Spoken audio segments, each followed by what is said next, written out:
Օրվա նորությունների ընդհանրացմամբ այսօրի մարզային թողարկումն է եթերում, բարև ձեզ, նորությունները նախ համառոտ։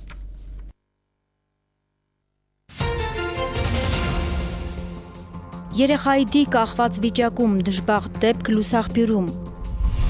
Չբացահայտված հանգամանքներ եւ անպատասխան հարցեր, Ավետիսյանների սպասած արդարությունն այդպես էլ չեկավ։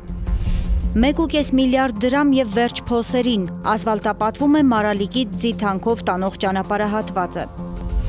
Հրադադարի պահպանման ռեժիմը խախտվել է շուրջ 30 անգամ, իրավիճակն առաջնագծում։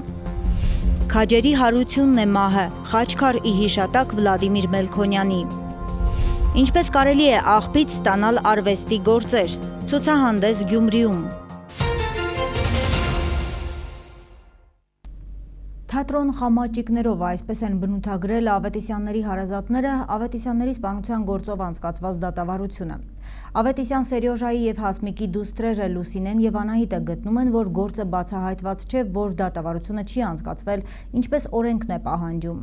Ըստ նրանց դատավարության ընթացքում չեն ընդունվել տուժողների իրավահաջորդների շահերի պաշտպանների կողմից դատարանին ներկայացրած այն միջնորդությունները, որոնք նպաստավոր հիմքեր կստեղծեին գործի բացահայտման առումով։ Մի շարք չբացահայտված հանգամանքներ եւ անպատասխան մնացած հարցեր են բարձրացրել Ավետիսյանների հարազատները հրավիրած մամուլի ասուլիսի ժամանակ։ Իդեպ այն անցկացվել է հենց դեպքի վայրում Միասնիկյան 188 տանը։ Արյունոտ շորեր, տակնու վրա եղած սենյակներ, կրակոցների հետքեր, մարած ճրագ։ Ավետիսյանների տունն ավելի քան 1.5 տարի հետո էլ կրկին մարդաշատ է։ Դուստրերը Լուսինեն եւ Անահիտ Ավետիսյանները գտնում են, որ իրենք խաբված են բոլորի կողմից։ Առաջին պահից խաբել են մեզի բոլորը, սկսած դատավարությունից, իշխանություններից, բոլորը անխտիր, առաջին պահից, ամբողջ քննությունից, ամեն ինչից դժգոհում ենք մենք։ Ամեն ինչը մեզ խաբել են։ Մինչև առայսօր մենք դատավարությունից հրաժարվել ենք, դատի չենք ներկայացել, իրանք առանց մեզ դատը փակել են, դատել են ու մենք ամեն ինչից դժգոհ ենք։ 7 հոգու սպանեցին, որից երկուսը մանկահասակ։ Ինչի՞ չպետք է պատասխան տան։ Պետք է պատասխան տան բոլորը։ Անպատասխան մնացած հարցերը շատ են, սպանության պատճառներն ու հանգամանքները չբացահայտված։ Ավետիսյանների սպանության գործով դատավարությունն ու կայացրած դատավճիռն ըստ Ավետիսյանների հարազատների ընդհանրապես թատրոն էր։ Թատրոն, խամաճիկների թատրոն սկսած դատավորից, դատախազից, այնտեղ գտնվող բոլորը խամաճիկներ էին, իրանց թատրոնը ցույց տվեցին, իրանց կերպարը կատարեցին։ Ինքը իր ձևական կողմը ապահովեց, դատը փակեց, թողեց, մեր բոլոր հարցերը անպատասխան մնացին։ Ոչ մի միջնորդություն չբավարարվեց։ Ոչ մեկի չհրավիրեցին։ Ամեն մեկին իր ձևով փակեցին, թողեցին, գնացին։ Ավետիսյանների հարազատների կարծիքով 7 հոգանոց ընտանիքի դաժան սպանությունը միայն Պերմյակովի ձեռքի գործը լինել չէր կարող։ Ավետիսյանները գիտակցում են, որ ինչ էլ արվի, միևնույնն է, իրենց հարազատներին այլևս վերադարձնել հնարավոր չէ, սակայն միաժամանակ պնդում են, որ վերականգնվի արդարությունը։ Երեք բացահայտեք, որ Որ ճիշտը այսօր ասեք, արդարությունը որ վերականգնվի, արդար լիներ, չկանգնենք։ որ ամեն ինչ պարզ լիներ, որ այսօրվա օրով ոչ մի բան չկարողացան, ոչ մի բան չիմացանք ու չենք էլ երևի իմանա։ Տուժողների իրավահաջորդները նշում են, որ դատավարության ընթացքում մերժվել են իրենց շահերի պաշտպանների կողմից ներկայացված հենց այն միջնորդությունները, որոնք ըստ նրանց գործում որոշ հանգամանքներ կբացահայտեին։ Եթե մենք այս ամեն ինչը գիտենք, որ պետական գործողությունները, Ռուսաստանի հետ կապված մեր համագործակցությունները, պետության, Հայաստանի, ամեն ինչը Ռուսաստանի ցանկությամբ է, բոլորս է գիտենք գաղտնիք չէ։ Այսինքն Ռուսաստանը ոնց հրամայեց, այդ ձևով էլ կշարժվի Հայաստանը։ Այդ դեպքում բա դաշնակից էինք, թող մի հատ պետական մարմիններով ոնց որ կարգն է, մի հատ խնդրեին, ճիշտ ձևով խնդրեին, պահանջեին, եթե մենք իրավական հնարավորություն իրավունք չունենք իրանց ենթադրենք Ռուսաստանից հատուկ ձևով բերման ենթարկել կամ ստիպողաբար բերել, թող մի հատ խնդրեին այնտեղ վերևները Ռուսաստանի խնդրեին, ասեն այդ 7 հոգին մեզի պետք են, որպեսզի արտարությունը լիարժեք յանի բոլորը համոզված են որ արտար էր։ Առաջինից կորվանից չեմ հավատացել, որ ինքը մենակ ա եղել։ Կներեք դուք բոլորը համոզում են դատավարությանը։ Այն կարևոր միջնորդությունները, որոնք որ մեր կողմից, այսինքն փաստաբանների կողմից կարևոր միջնորդությունները, որ արվել են, դուք բոլորդ քաջատեղյակ եք, որ բոլորը մերժվել են։ Այն կարևորը, որից մենք սպասելիք պետք է ունենայինք կամ ունեինք, բոլորը մեժվել է, կասկածի տեղիք չէ, դա առաջնահերթ։ Ավետիսյանների հարազատները գործը հնարավորինս բացահայտելու նպատակով կձեռնարկեն յուրաքանչյուր պահանջվող քայլ։ Վճիռը ստանալուց հետո կդիմեն նաև վերաքննիչ դատարան, կհասնեն ընդհուպ մինչև Եվրոդատարան։ Վճռաբեկ դատարանից հետո Եվրոդատարան, այն ինչը որ չի բացահայտվել այս դատավարության ժամանակ, ես Երեմ Սարգսյանի հետ խորհրդակցելու եմ ու խորհրդակցել եմ, որ պետքա այն անձինք, եթե չեն քննվել այս գործի վերաբերյալ, եթե գործով վկային եւ ինչու պատասխան չեն տվել։ Ավետիսյանների դուստրը Լուսինեն արդարությունը վերականգնելու նպատակով պատրաստ է նույնիսկ ծայրահեղ քայլերի գնալ։ Եթե եվրոպական դատարանում մեզ նույնիսկ ասեն, որ արտաշիրիմում պետք անենք, ես համաձայն եմ, որ բացահայտվի ամեն ինչ։ Ես պատրաստ եմ դրան։ Իսկ ավետիսյանների տանն ավելի քան 1.5 տարի հետո կմաքրվի սպանդի հետքերը։ Հարազատները մտադիր են այն վերածել սրբատեղի կամ թանգարանի։ Ալա Բաղդասարյան, Արթուր Մարգարյան, այսօր։ Դժբախտ դեպք է տեղի ունեցել Շիրակի մարզի Լուսաղբյուր գյուղում գիշերը ժամը 22:30-ի սահմաններում գյուղի կիսակառույցներից մեկում հայտնաբերվել է երեխայի դի կախված վիճակում։ Ժամը 22:50-ին Մարալիկ առողջության կենտրոն Փակ բաժնետիրական ընկերությունից ահազանգ է ստացվել, որ Շիրակի մարզի Լուսաղբյուր գյուղում կախված երեխա կա։ Անմիջապես դեպքի վայր է մեկնել քննչական օպերատիվ խումբը, դեպքի վայրի զենությամբ Լուսաղբյուր գյուղի 2-րդ փողոցի 4-րդ նրբանցքում գտնվող կիսակառույց շինության հարևանությամբ հայտնաբերվել է նույն գյուղի անչափահաս բնակիչ 2004 թվականին ծնված տղա երեխայի դին։ Հարևանները պատմել են, որ երեխան ապահով ընտանիքում է ապրել, եղել է շատ աշխույժ։ Նա 3 օր առաջ է վերադարձել ճամբարից ու պատրաստվում էր դպրոց գնալ։ Հայրը գտնվում է Ռուսաստանի Դաշնությունում։ Հելա դուրսը շորեի փռը մեր հարևանն եկավ սրսկման տեղից։ Հարցրի թե Էլմիրա ինչ եղել սա։ Հետո տեսան որ երեխան այդ կողմից եկավ։ Ճանապարհ տնեմ նոր թեզի։ Եկավ անցավ ինքը բոյով շողներ ասի հովո ջան, ասեց շողքիցդ վախեց ասա մի վախեցի մամի խան դու տա այդ մա բայց բդալով այդ երեխան անցավ հորոխորտուն։ Հուզված էր, հա, խոսում է։ Նիատը կախե։ Չտեսա գալը։ Երանի չէ ես ասում եմ շորերը բերե ես կողմը փռի։ Գնացի դեպքի վայր արդեն կեդինի տրած էր։ Իցել էին ներքև կեդինի տրած էր։ Կախված վիճակում չեմ տեսել երեխային։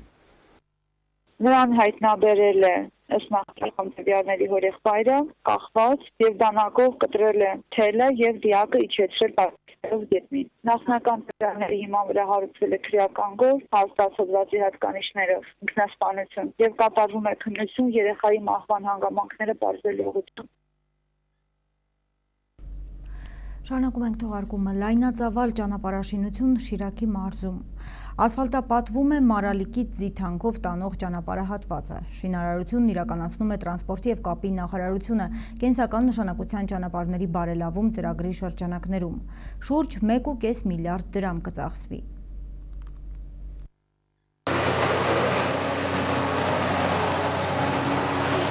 Դժվար անցանելի ճանապարհը շինհրապարակի է վերածվել։ Մարալիկից Քարաբերդ Ձիթանքով ցկվող շուրջ 11.1 կիլոմետր հատվածի ճանապարհաշինական լայնածավալ աշխատանքները սկսվել են մոտ 20 օր առաջ։ Ես անձամբ նամակ արձերը փոխանցեցի մեր նախագահին, դա 7.0512 թիվն էր։ Շաբաթ հետո ստանալով համապատասխան գերության պատասխանը նախագահական վերահսկողության կոմիտեից, որ ներառելու են 14-15 թվականի ծրագրերում։ Տարիներ շարունակ մարզի այս հատվածով երթևեկելը մեծ դժվարություն էր։ Փոսանորոգումները վաղուց խնդրի լուծում լինել չէին կարող։ Երթուղին սպասարկող ընկերություններն էին անգամ հրաժարվում անցնել քարուքանդ ճանապարհով։ Անանտանելի վիճակ էր, տրանսպորտը չէր գնում գալիս զորով, մի կերպ համոզելով մեքենաները մարշրուտ մեր երթուղային տաքսիները հազիվ աշխատում էին։ Ընդհանուր ճանապարհը շատ էր խանգարում նաև գյուղի զարգացմանը, քանի որ չլինելով ճանապարհներ նույնիսկ մարդ մի գալիս էր շինանյութ առնելու, ասում են թե այդ ճանապարհով չենք բերի շինանյութը։ Գործ ունենանք տաքսով կերտանք, ավտոով չենք կերտան, մեր սեփական ավտոներով չենք կերտան։ Համի այսպես որ սկսել են էսի երևի հրաշք, այո, հրաշք է մեր գյուղի համար։ Նույնն էլ Ձիթյանքովի համար, Εμείς չափեն հարյաշուն վերջանաճ ավտոն մատ ռեմոնտին 10 տարի կքշեմ։ Բայց ամեն տարի փողերով թափենք, մեր եղածած թափենք ստուրա մեր երեխեքն անոթ էին մնան։ Շինարարությունն իրականացնում է տրանսպորտի եւ կապի նախարարությունը կենսական նշանակության ճանապարհների բարելավում ծրագրի շրջանակում։ Այն ֆինանսավորվում է Հայաստանի Հանրապետության եւ Վերակառուցման ու զարգացման եվրոպական բանկի միջև կնքված պայմանագրի համաձայն։ Ընդհանուր արժեքը շուրջ 1.5 միլիարդ դրամ է։ Կապալառու կազմակերպությունը Մերձ Մոսկովյան բաց բաժնետիրական ընկերությունն է։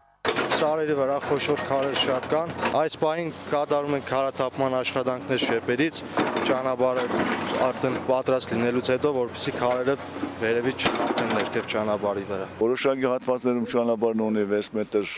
60 սանտիմետր լայնություն, 1.5 մետր կողմնակ աջ եւ ցախ կողմնակներով։ Գյուղամիջյան հատվածներում ունի 7 մետր լայնություն, 2 կողմանի մայթերով։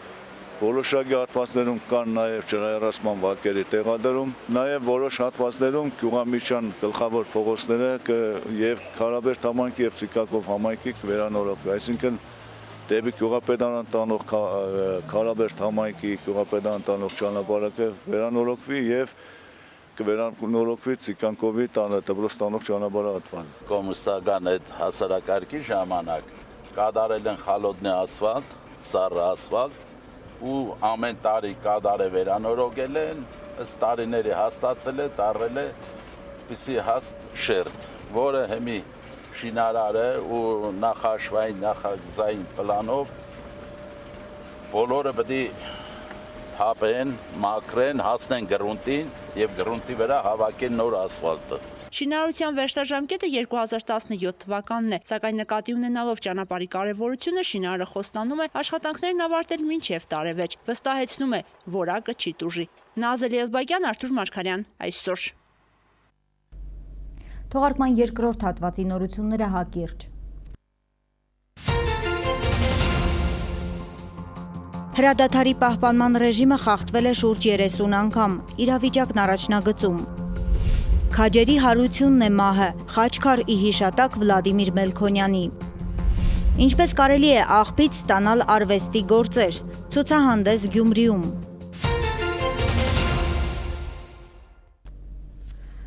Վազգեն Առաջինի անվան Գյումրու թիվ 27 դպրոցի բակում այսօր բացվել է Խաչքար ի հիշատակ ապրիլյան քարորյա պատերազմում նահատակված Վլադիմիր Մելքոնյանի։ Վլադիմիր Մելքոնյանն այդ ուսումնական հաստատության սանն է եղել։ Հիշեցնենք, որ ապրիլի 1-ին Թալիշի թեժ մարտերում հակառակորդի նախահարձակ գործողությունների ժամանակ 20-ամյա ժամկետային զինծառայողը ջոկին դիրքերում տեղավորելիս է եղել։ Թշնամու գնդակից կրծքավանդակի շրջանում ծանր վիրավորում է ստացել եւ տեղափոխվել է զինվորական հոսպիտալ, սակայն ճանապարհին մահացել է։ Խաչքարի բացման պատիվը տրվել է Վլադիմիր Մելքոնյանի եղբորը Սամվել Մելքոնյանին եւ քարորյա պատերազմում հակառակորդի 3 տանկ խոցած Շուլի Հակոբյանին։ Խաչքարի բացման արարողությանը ներկա են եղել նաեւ Շիրակի մարզպետ Հովսեփ Սիմոնյանը, Գյումրու քաղաքապետ Սամվել Բալասանյանը, պաշտոնատար այլ անձինք, ինչպես նաեւ հերոսի հարազատներն ու մտերիմները։ Խաչքարն օծվել է Տեր Կորյուն քահանա Մաթեոսյանի ձեռամբ։ Խաչքարս այս նշանով Սուրբ խաչեցիք Սուրբ ավետարանաս եւ ավորը շնորհիվ անվամ եւ օրվո եւ օգոյն սրբո Վլադիմիրը հստակ մենք գիտենք, որ գիտակցում էր, թե հայրենիքն ինչ է, իր սրբությունն ինչ է եւ իր անձը ինքը ապրեցրեց, որպեսզի սերունդներ անցնի հիշեն նրան։ Դրա համար փառք նրան, փառք նրա հիշադակը մեր սրտերում մենք պիտի վարպայենք, ամենակարևորը մեր հերոսների այրանգինը մենք պիտի գնահատենք։ Հպարտություն կա, որ մեր երիտասարդները, մեր որդիները զուր չգնացին, որ մենք հիշում ենք, մենք փորձում ենք ինչ-որ մի ձևով հիշել, ինչ-որ մի բան անել, բայց եթե ինչ-որ մի բան մեզանից որևէ մեկը պիտի թողնի իր կյանքը, երևի ամենագեղեցիկ ու ճիշտ ձևը սա է, հանուն հայրենիքի։ Ես խոնարհվում եմ, սիրելի ծնողներ, ձեր առաջ ուսուցիչների, ովքեր կարողացան դաստիարակել նմանատիպ երեխաների։ Մենք դաստիարակում ենք մեր սերունդներին,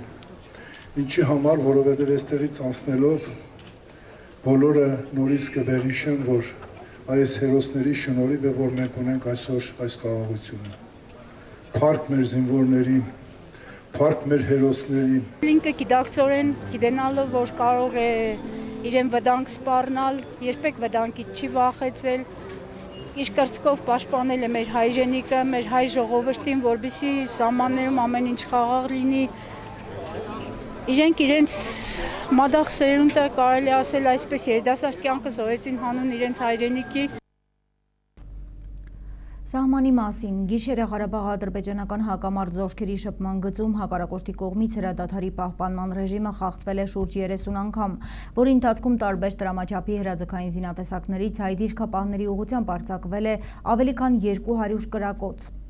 Հայաստանի Հանրապետության Պաշտպանության նախարարությունը հայտնում է, որ ադրբեջանական որոշ լրատվամիջոցների տարածած սադրիչ տեղեկությունը, թե օգոստոսի 30-ին Հայաստանի Հանրապետության զինված ուժերի ստորաբաժանումները հայ-ադրբեջանական սահմանագոտու հարավ-արևմտյան հատվածում Նախիջևանյան ուղղությամբ խախտել են հրադադարի ռեժիմը, ինչի հետևանքով զոհվել է ադրբեջանական զինված ուժերի զինծառայող, իրականությանը չի համապատասխանում։ Հայաստանի Հանրապետության զինված ուժերը խստորեն հետևում են հրադադարի ռեժիմի պահպանմանը եւ համապատասխան գործողությունների են դիմում միայն հակառակորդի կողմից արձանագրվող խախտումների եւ գնդակոծությունների դեպքում։ Սահմանին տիրող իրավիճակի մասին լրագրողների հարցերին պատասխանել է Պաշտպանության նախարար Սեյրան Օհանյանը։ Գրիգոր Հարությունյանի ռեպորտաժը։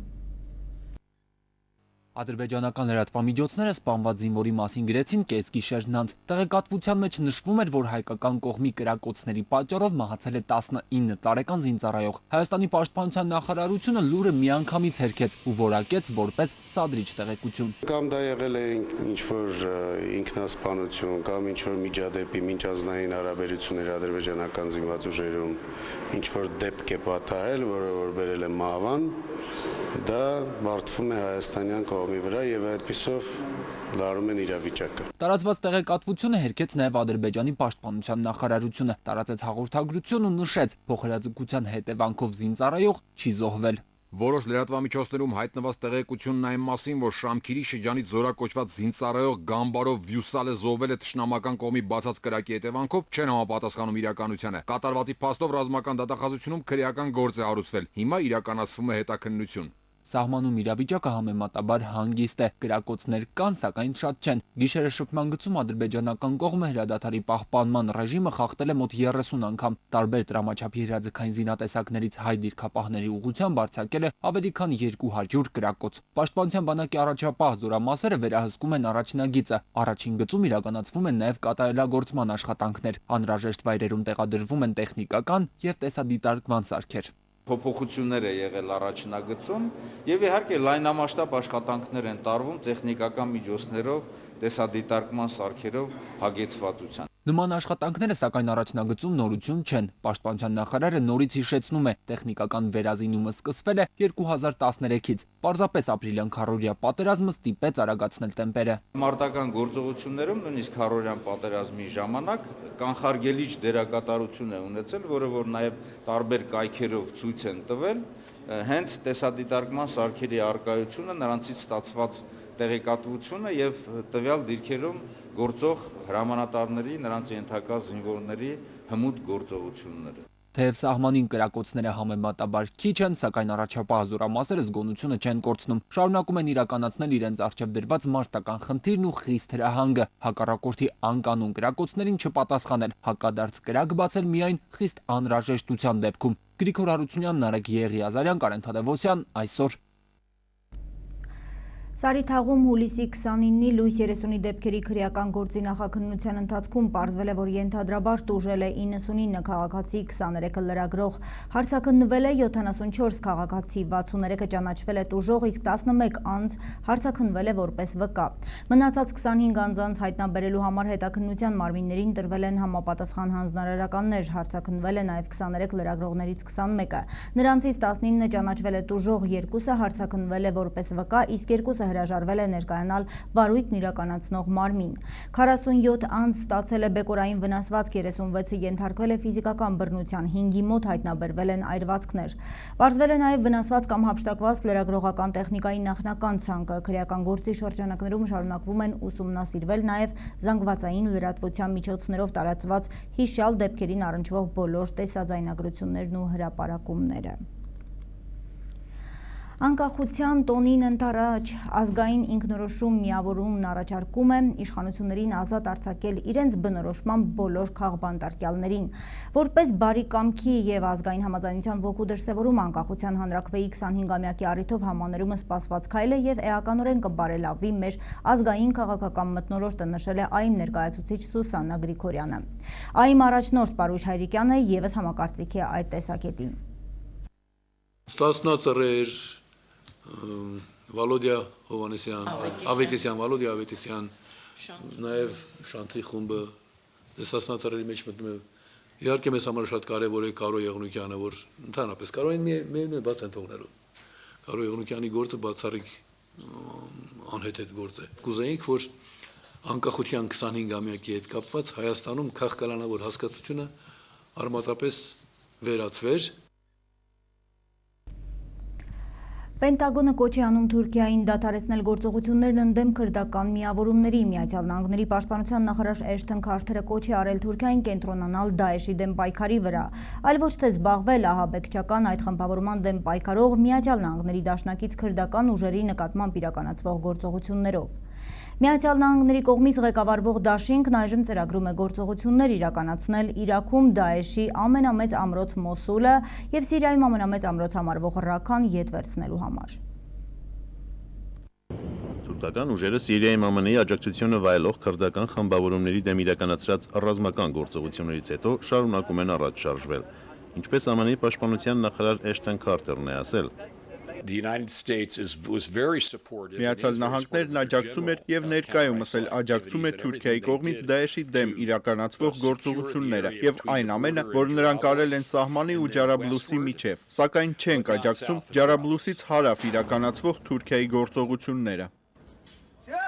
Հիշեցնենք, որ ժողովրդական պաշտպանության քրդական միավորումներն էին, որ ազատագրեցին Ջարաբլուսից հարավ ընկած Մանբիջ քաղաքը, սակայն Թուրքիան այժմ ուզում է, որ քրդերն այդտեղից հեռանան դեպի Եփրատի ափերը։ ԱՄՆ-ի պաշտպանության նախարարությունը Պենտագոնը վստահեցնում է թուրքերին, որ դա իրենց ծրագիրն է եւ որ այդ ծրագրի համաձայն Մանբիջը պիտի մաքրվի Դաեշի զինյալներից։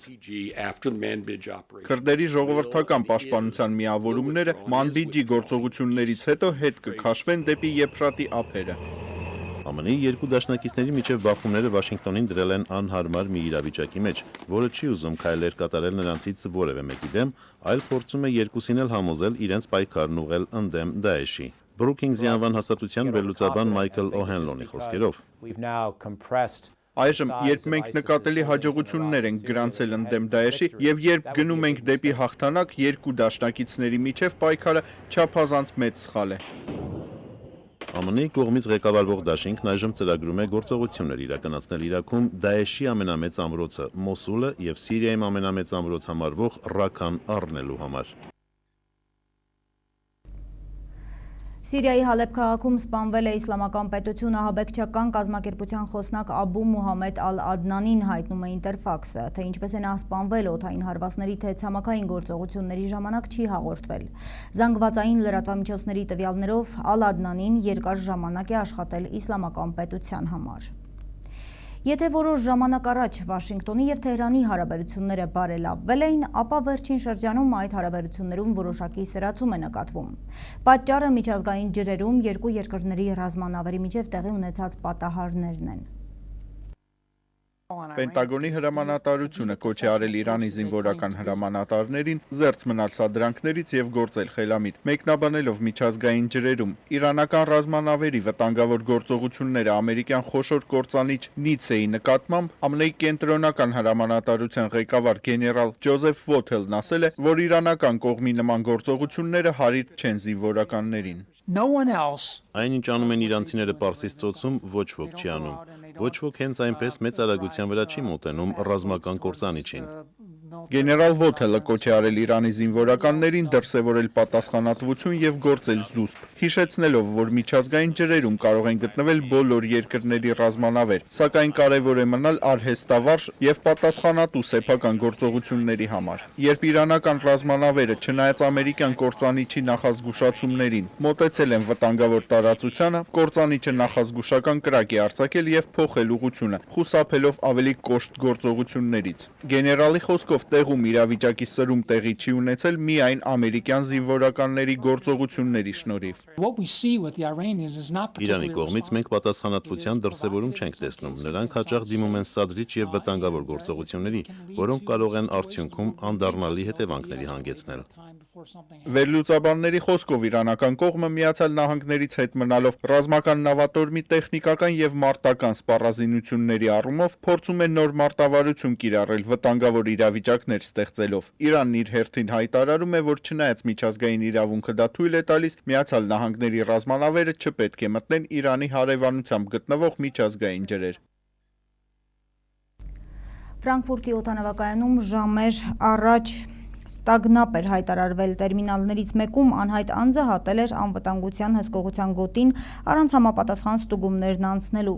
Որոշում էր կայացվել տերմինալից տարհանել բոլոր ուղևորներին, որպեսզի նրանք ստուգման գործընթացն անցնեն ևս մեկ անգամ։ Գերմանական լրատվամիջոցները հայտնում էին, որ պայթյունի վտանգ կա, սակայն այդ տեղեկությունը չի հաստատվել։ Իրավիճակն արդեն հանդարտվել է, օդանավակայանն աշխատում է բնականon ռեժիմով։ Ճապոնիայում Lion Rock թայֆունի հետևանքով Իվատե պրեֆեկտուրայում 11 մարդ է զոհվել, 3 մարդը Հոկայդոյում անհետ կորած է համարվում, Իվատե նահանգի Իվայիձումի քաղաքի ծերանոցում 9 մարդ է զոհվել, ականատեսների խոսքով գետում ջրի մակարդակը կարճ ժամանակում բարձրացել ու 6 մետրի է հասել։ Այդ նույն պրեֆեկտուրայում Կուձի քաղաքում սողանքների պատճառով փլատակների տակ է մնացել մի տարեց կին, զոհվածներից մեկին էլ ոստիկանությունն է գտել գետի ափին։ Հոկայդոյում անհետ կորած է համարվում 3 մարդ, օգոստոսի 31-ի առավոտից Ճապոնիայի բանակն է միացել փրկարարական աշխատանքներին։ Տների կտուրներին ու ավտոմեքենաների վրա նստած օգնության սպասողներին փրկում են ուղղաթիռներով ու նավակներով։ Օգոստոսի 30-ին Lion Rock թայֆունն անցել է Ճապոնիայի հյուսիսով ու հյուսիս-արևելքով իր հետ տանելով հորդառատ անձրևներն ու ուժեղ քամին։ Այլ թեմաներից նախագահ Սերժ Սարգսյանն այսօր ընդունել է Ճապոնիա-Հայաստան խորհրդարանական բարեկամության լիգայի նախագահ Սեիշիրո Էտոյի գլխավորած պատվիրակությանը։ Երկրի ղեկավարը հույս է հայտնել պատվիրակության այցը Հայաստան նոր խթան կհաղորդի երկու երկրների միջ խորհրդարանական կապերի սերտացմանը, որակապես նոր մակարդակի բարձրացնելով այդ ոլորտում հայ-ճապոնական համագործակցությունը։ Իր հերթին Ճապոնիա-Հայաստան խորհրդարանական բարեկամության լիգայի նախագահ Սեիշիրո Էտոն կարևորել է խորհրդարանական դիվանագիտության դերը միջպետական հարաբերություններում, որոնք իր խոսքով նպաստելու են նաև հայ-ճապոնական երկկողմ տնտեսական կապերի զարգացմանը։ Կողմերը քննարկել են փոխշահավետ տարբեր ոլորտներում, ինչպես նաև միջազգային կազմակերպությունների շրջանակներում փոխգործակցության զարգացման հնարավորություններն ու առկա ներուժը։ Ինչպես կարելի է աղբից ստանալ արվեստի գործեր գիտեն ճապոնացի նկարիչները։ Դրանք ծնունդ են առնում փաթեթավորման համար օգտագործված եւ դեն նետված թղթերից ու այլ իրերից։ Նույնիսկ 100 տարի առաջ Վուշի տեղափոխման համար նախատեսված պարկերն են վերածվել ստեղծագործությունների։ Նախ դրանք վերամշակում են անցնում, հետո պատվում թթենու տեսակի մազմզուկներով։ Ճապոնացիներն ասում են, այս կերպ ազնվացնում են թղթի վերին շերտը։ Հաջորդ քայլն արդեն կոլոգրաֆիայի եղանակով գրաֆիկաների ստեղծումն է։ Այսպիսով խնայելով ռեսուրսներն ու օգտագործելով քիչ քիմիկատներ, ճապոնացիները կարողանում են իրենց երկրում եւ դրա սահմաններից դուրս ներկայանալ արվեստի յուրօրինակ գործերով։ Այսօր Werkstatt Engumi գրաֆիկ թիմի եւ ճապոնացի հայտնի նկարիչ Կունիտո Նագաոկայի ժամանակակից ճապոնական արվեստի գործերը ցուցադրվել են Գյումրիում Գալերի 25 պատկերասրահում։ Ինձ համար երկրագնդի երկրի վերևի շերտը մաշկ է եւ ինչպես մարդու մաշկն է պաշտպանում մեզ, այդպես էլ երկրագնդի կեղևն է պաշտպանում երկրագնդը։ Եվ մարդը ցավոք սրտի փչացնում է երկրագնդի մաշկը։ Այսինքն պետք է պաշտպանվի, մաշկը պետք է պաշտպանվի եւ դրա համար հենց անվանվում է գործը քարե մաշկավորում։ Ուղղակի սա նաև ինչ-որ ձևով մեսեջ է մարդկությանը, որ այսպես ապրել, շարունակել չի կարելի։ Իմ հիմնական փիլիսոփայությունը դրանում է, որ այսպես ապրել, շարունակել չի կարելի։ Պետք է մտածել երկրագնդի մասին, իսկ սա 100 տարվա թուղթ է, թղթի շերտեր են։ 100 տարի առաջ այս թուղթը ինքը շերտավորելով ստացել է այս մաշկը։ Կունիտոն հայացքն ուղղել է կառուցվածքին եւ ճեղքվածքներին, ստեղծվել են երկրի ամայացում թեմայով առաջին որմնանկարները։ Նրա կոլաժներում արտացոլված են վերքեր, սպիներ, մորթազերծ մաշկ։ Նա այն ստեղծել էր հին օգտագործված պարկերի բազմաշերտ թղթերից։ Դրանք աղբ էին կունիտոնագաո կամ փրկեց դրանք։ Էսթետիկական գործեր են իրանք, գաղափարաստեղը, երկրորդային նյութերը, աղբի օգտագործումն է, հենց ինքնին գաղափարը աղբի օգտագործումն է, որը դարձվում է էսթետիկա եւ գեղագիտություն, որը մտնում է մեր տները, մարդկանց տները, մարդկանց ճաշակի զարգացման համար։ Փորձ է արվում, որ կոնկրետ անուն չլինի։ Կարևորը արվեստն է, ոչ թե անունը։ 3 արվեստագետներ միասին են աշխատել եւ այդ խումբը կոչվում է Werkstatt N կամ արվեստանոց N, որովհետեւ բոլոր արվեստագետները սկսվում են ազգանունները N տառով։ 3 օր Թորոսգյուղում ճամբարային պայմաններում շարունակվող Մինասի գույներով խորագիրը կրող ամենամյա 5-րդ միջազգային պլեներն ավարտվել է։ Պլեների վերջին օրը դիպլոմներ են հանձնվել շուրջ 55 մասնակցի։ Երիտասարդ նկարիչները կազմակերպել են հրաժեշտի երեկո, վերջում վառվել է ավանդական խարույկը։